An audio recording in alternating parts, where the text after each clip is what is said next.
One of the things that I also kind of I think is a neat segue into one of the other points that we've kind of mapped out here, understanding what the digital transformation actually was trying to achieve, I think is something that again, if there's this all-encompassing vision, sometimes we don't break that down. And I think one of the things that it'd be good to kind of dig into was the conversation you were having around internal versus external digital transformation, which for me as well tends to lean into the argument of digitalization versus actual transformation. One of the things that we kind of picked up, and I sitting in some of the conversations I kind of noted, was a lot of companies kind of need to understand the different value propositions from internal versus external. Can you speak to me a little bit about that, please, Kevin?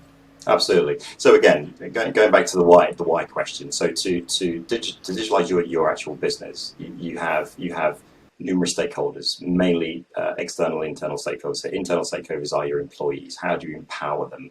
What's the value? What's in it for me? So you talk about value proposition. How are you going to make my job, my life, my ability to deliver the service you expect me to deliver to the levels that you expect for me to deliver those using these technologies? And having an eye on that is very, very important, because as a business, you want to drive cost reductions in the organization. You want to become more efficient, you want to become lean, you want to improve in terms of how you do things. So that's all the internal sort of aspect of it, which I'll come back to in a moment. And then you have the external value that you're looking to deliver. So these are to your customers, to your partners, etc., and even to your suppliers to a certain degree as well. So it's how are you going to improve the way in which you engage, the way in which you deliver that service or incorporate a partner or a supplier into that service to ensure that you have a frictionless engagement with your customers, whoever they might be. And I use this in the broadest terms. Customers, they could be citizens as part of a borough council, it could be a retailer that's in a B2C environment, it could be a B2B environment, etc., etc. So it's whoever you engage with as an end state connection. The key thing here is looking at your business. If we just focus on the external aspect, it's looking at your business not through the lens of this is what we're trying to push out. You've got to have more of an outside in methodology, and I think I've used that phrase certainly in the sessions that we held at the FSN event live. It's about understanding your customer, it's about understanding the journey and working backwards from their experience into the business to then facilitate how that journey is going to be best optimized, how it's going to be frictionless, how we're going to drive a higher value of service. But as well as that, we want to make sure our customers know about it, so we want a way of informing them that you have had a great service today by our organization, and these are the reasons why. That very much starts from a sort of a know your customer, and it's still a very valid, but one that I've experienced in the banking sector, for example. So it's knowing your customers inside leg measurements. It's knowing them to such an nth degree that every service that you're providing has that element of this feels tailored. In reality, it isn't, because it's knowing enough information to provide that very bespoke, specific service to that customer, but it's on the base of a platform that you can deliver that to your entire customer base, and they feel special, they feel as though you've understood them. And I think that's really, really important.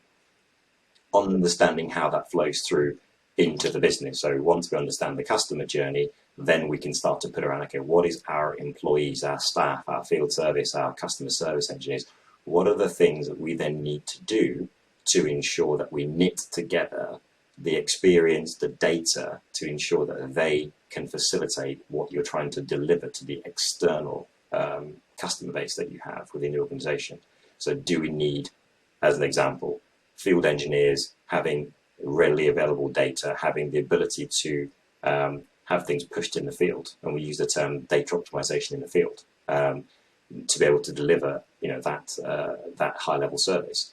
Are they able to communicate back to HQ to ensure that there's a seamless data flow from the field into the office, back out to the customer again? All of those things really need to be looked at to ensure that you have that nice balance of transformation between, as I said, internal and external, and ensuring that it's a seamless, frictionless process in terms of the customer at the center of your world. And those discussions really generated quite a lot of, I guess, thinking consideration, even to one state where we had a, why are we digitalizing? I need to go back and understand that, maybe start from ground zero and rethink what we think we want to do.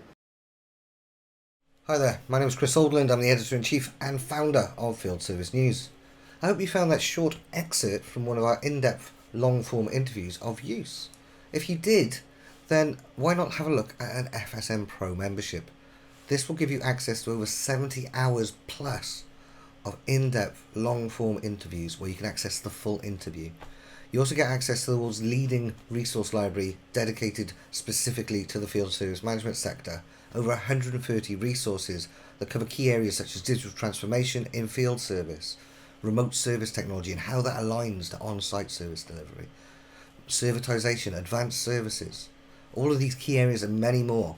There are key resources so you can learn from your peers and those that are leading the way in how the field service world is evolving.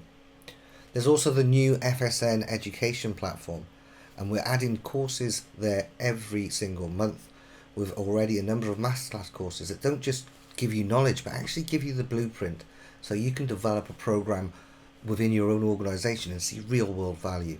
You can access all of this content for just £450 a month, or you can access it on a monthly basis at £45 a month. Head over to fieldservicenews.com, subscribe and find out more.